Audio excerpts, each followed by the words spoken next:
प्यारे विद्यार्थी, आज हम बात करेंगे आपका economics geology second paper BSc part 3 के लिए प्रोसेस। उस प्रोसेस में भी हम हाइड्रोथर्मल सॉल्यूशन प्रोसेस पढ़ रहे थे। उसका दूसरा भाग, पहला भाग हमने कैविटी फिलिंग डिपॉजिट्स को पढ़ा, उसी का दूसरा भाग रिप्लेसमेंट डिपॉजिट्स, यानी हाइड्रोथर्मल मिनरलाइजिंग सॉल्यूशन से दो तरह के प्रोसेस कंप्लीट होते हैं। एक कैविटी फिलिंग डिपॉजिट्स, जिसकी चर्चा हमने इससे पहले की क्लास में की, और दूसरा रिप्लेसमेंट डिपॉजिट्स, जिसकी चर्चा हम आज करने वाले हैं। जैसा कि आपने जाना कि हाइड्रोथर्मल मिनरलाइजिंग सॉल्यूशन से या उष्णजलीय जो खनिजीकारी विलयन है उससे पहले कैविटी फिलिंग डिपॉजिट्स का निर्माण होता है, यानी रॉक्स में जो आपने बहुत सारी कैविटीज की बात की थी, fisher bean, shear zone, stoppers, ladder bean, sandal rips, solution filling, pressure filling वगैरह वगैरह, उन सब के फिलअप होने से, यानी उन ओपनिंग्स में हाइड्रोथर्मल सॉल्यूशन या हाइड्रोथर्मल मिनरलाइजिंग सॉल्यूशन के फिलअप होने से जो मिनरल्स बन जाते हैं, जो निक्षेप बन जाते हैं, वे कैविटी फिलिंग डिपॉजिट से बने हुए खनिज कहलाते हैं। और उसके बाद जो एपिजेनेटिक मिनरल्स बनेंगे वे इस हाइड्रोथर्मल रिप्लेसमेंट डिपॉजिट से बनेंगे। एपिजेनेटिक मिनरल्स मीन्स वे मिनरल्स जो बाद में डिपॉजिट हो रहे हैं, या इसको आप एपिजेनेटिक मिनरल को आप पश्चात खनिज भी कहते हैं। तो जो एपिजेनेटिक मिनरल्स हैं वे रिप्लेसमेंट डिपॉजिट्स कहलाएंगे, या रिप्लेसमेंट हाइड्रोथर्मल प्रोसेस से बने हुए खनिज कहलाएंगे।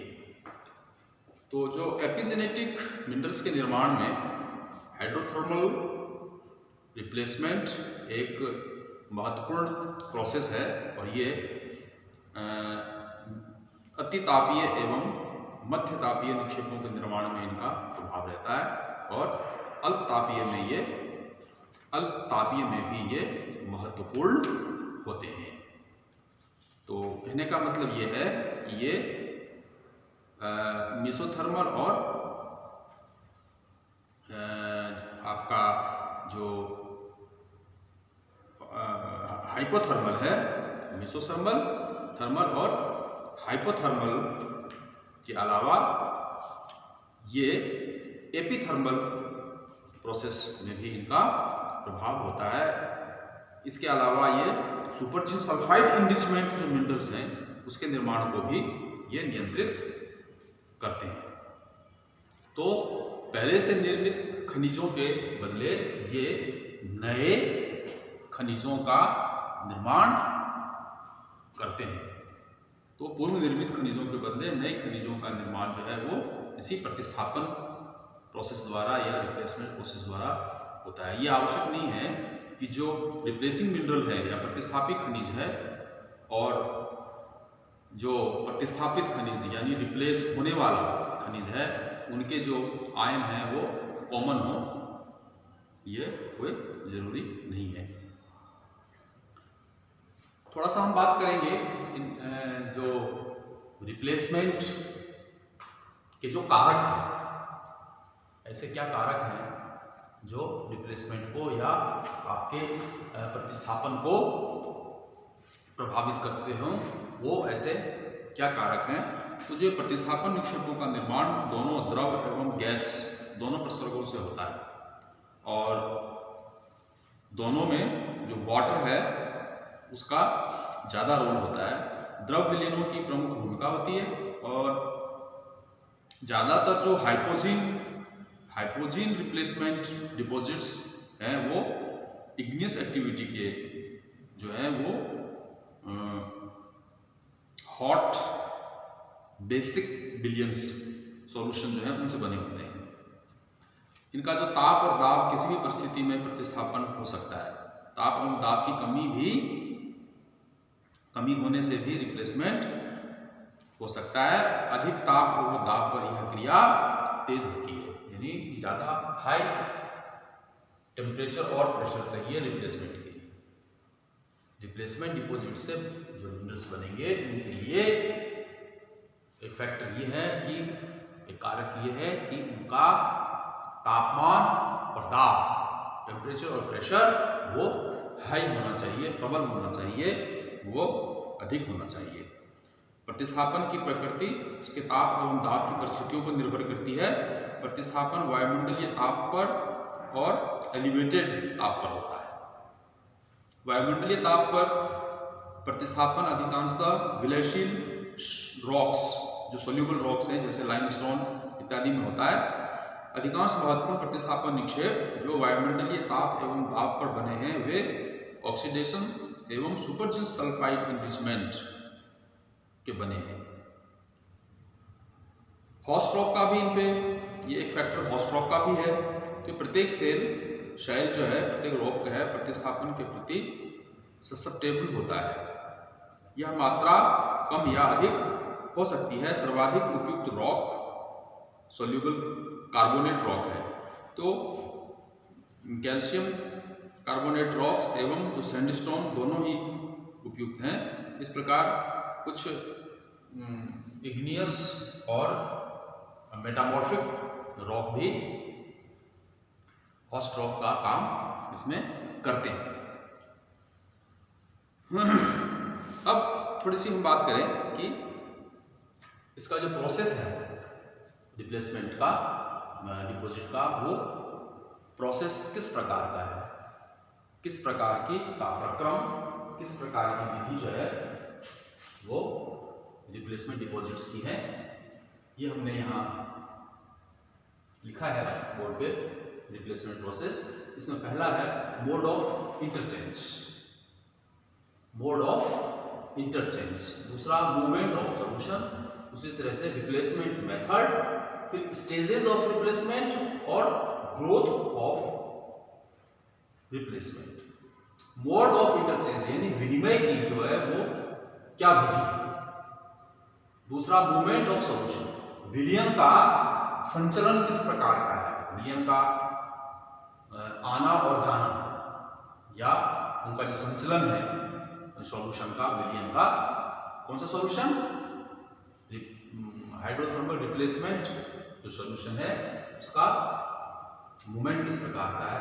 उसी तरह से जो प्रतिस्थापन है वो किस विधि से हो रहा है, रिप्लेसमेंट का मेथड क्या है, फिर उसके चरण क्या है प्रतिस्थापन के, स्टेजेस ऑफ रिप्लेसमेंट, और ग्रोथ ऑफ रिप्लेसमेंट, प्रतिस्थापन की वृद्धि क्या है। थोड़ी सी चर्चा करें। सबसे पहले मोड ऑफ इंटरचेंज या विनिमय की जो विधि है, विधा है, वो क्या है। तो खनिजों का जो रिप्लेसमेंट है वो अनफिनिटेसिमल होता है, यानी अनंत सूक्ष्म आकार का होता है।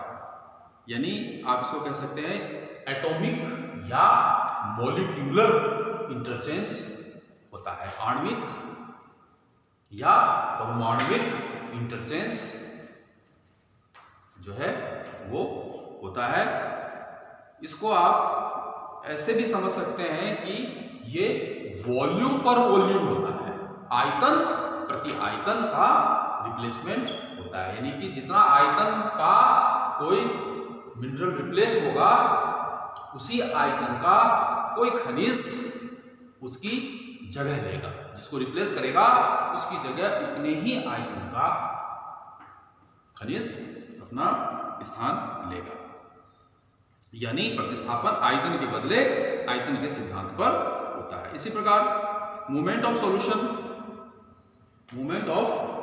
में आप कह सकते हैं कि जो ग्रोइंग मिनरल और वेनिशिंग मिनरल यानी बनने वाला खनिज और प्रतिस्थापित होने वाले खनिज के बीच विलयन का या सॉल्यूशन का की एक पतली परत होती है, जिससे डिफ्यूजन द्वारा, मिश्रण द्वारा प्रतिस्थापित पदार्थों की आपूर्ति होती है और जो रिप्लेस्ड पदार्थ है वो अलग होता है। और इस रिएक्शन की गति, अभिक्रिया की जो गति है, नए पदार्थों की आपूर्ति की गति पर निर्भर करती है और विलयित पदार्थ को जिस सरलता से अलग किया जाता है उस पर निर्भर करती है। तो ये आप कह सकते हैं कि रिप्लेसमेंट का ये प्रोसेस, एक तरह से ये रिप्लेसमेंट का प्रोसेस हुआ। और सॉल्यूशन के मूवमेंट के लिए कि इनका जो मूवमेंट है वो दो तरह से हो सकता है। एक तो आपूर्ति स्थान से निक्षेपण स्थान की ओर, यानी जहां पे डिपोजिशन होना है उस ओर, दूसरा हाई कंसंट्रेशन से लो कंसंट्रेशन की ओर। सॉल्यूशन का जो मूवमेंट है वो हाई कंसंट्रेशन से लो कंसंट्रेशन की ओर, और दूसरा किस ओर, जहां डिपोजिशन होना है, निक्षेपण होना है उस ओर। तो ये दो तरह से इसका मूवमेंट होता है। माना जाता है कि डिफ्यूजन एक स्लो प्रोसेस है, वो थोड़ी दूर तक ही कार्य करती है और प्रतिस्थापित पदार्थों की बृहत मात्रा को लंबी दूरी तक परिवहन करने में ये सिर्फ साधन नहीं हो सकते। प्रतिस्थापन के फलस्वरूप जो बचा हुआ पदार्थ है उन्हीं मार्गों से बाहर निकलकर जो अंडरग्राउंड वाटर है या जो सरफेस वाटर है, जो भूमिगत जल है, उसमें वो मिल जाता है। इसके अलावा आप फिर बात कर सकते हैं कि प्रतिस्थापन के ऐसे कौन से स्टेजेस हैं, ऐसे कौन से चरण हैं, ऐसे कौन से स्टेज हैं। तो ये हमको पता चलता है जो और माइक्रोस्कोपिक स्टडीज, अयस्कों का जब हम सूक्ष्मदर्शी अध्ययन करेंगे उससे हमको इसके बारे में पता चलेगा।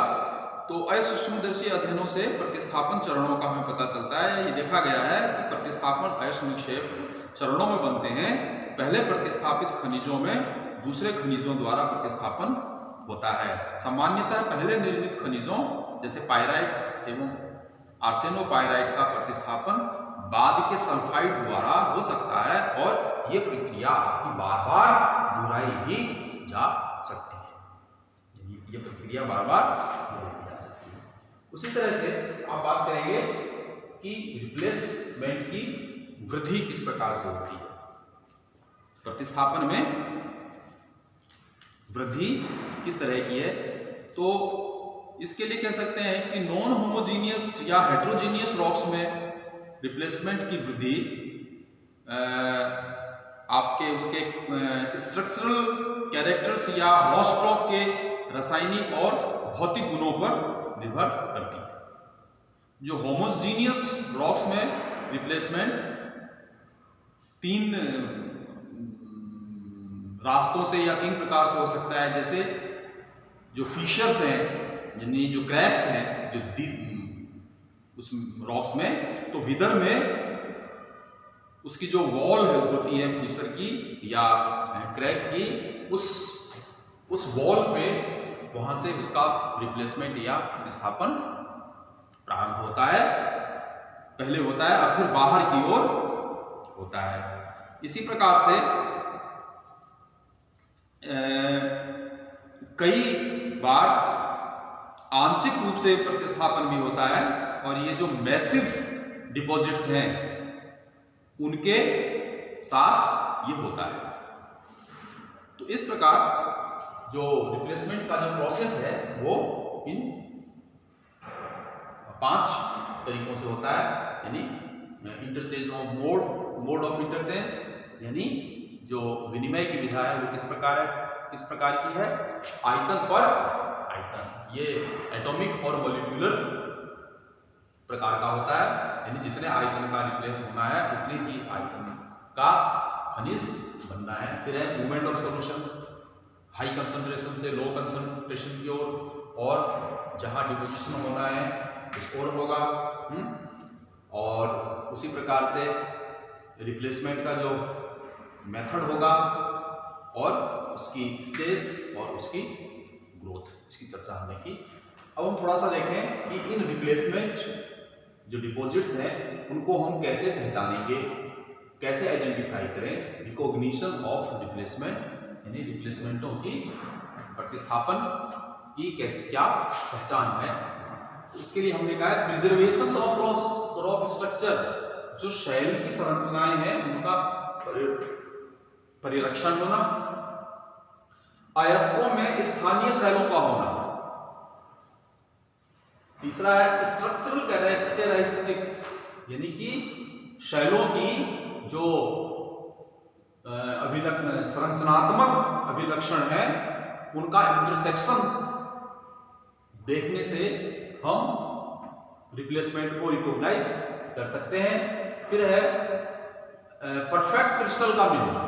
रॉक्स में यदि हमें कोई संपूर्ण क्रिस्टल मिलता है, पूरा का पूरा एक हमें क्रिस्टल मिलता है, तो वो रिप्लेसमेंट की पहचान है। तो उसकी आउटलाइन कैसी है, उस आउटलाइन के आधार पर हम रिप्लेसमेंट को पहचान सकते हैं। फिर है एब्सेंस ऑफ क्रस्टिफिकेशन, प्रॉपर्टी भवन का अभाव होना। क्रस्टिफिकेशन यदि नहीं है इसका मतलब है कि रिप्लेसमेंट प्रोसेस हुआ है। फिर है सूडो मिनरल्स, कूट खनिज, खनिजों का भान होना या कूट खनिज का मिलना भी रिप्लेसमेंट का पहचान है। यानी अयस्कों में स्थानीय शैलों का पाया जाना, अयस्कों शैलों की संरचनाओं का परिरक्षित पाया जाना, जो संरचनात्मक अभिलक्षण है उनके अनुप्रस्थ या अनुप्रस्थ कांटों के अध्ययन से हम रिप्लेसमेंट को रिकॉग्नाइज कर सकते हैं। या हमें कोई परफेक्ट क्रिस्टल मिलता हो, एक संपूर्ण क्रिस्टल मिल रहा हो, तो हम कह सकते हैं कि ये रिप्लेसमेंट डिपॉजिट से बना है। उसकी आउटलाइन के आधार पर हम उसको रिकॉग्नाइज कर सकते हैं। और यदि क्रिस्टलिफिकेशन नहीं है, एब्सेंस है, तो वो रिप्लेसमेंट हुआ। और सूडो मिनरल यदि हमें मिल रहा है तो हम कह सकते हैं कि ये रिप्लेसमेंट डिपॉजिट से बना है। तो इस प्रकार आप हाइड्रोथर्मल सॉल्यूशन प्रोसेस को दो भागों में डिवाइड करके आप उसको समझ सकते हैं। एक कैविटी फिलिंग डिपॉजिट्स और दूसरा रिप्लेसमेंट डिपॉजिट्स।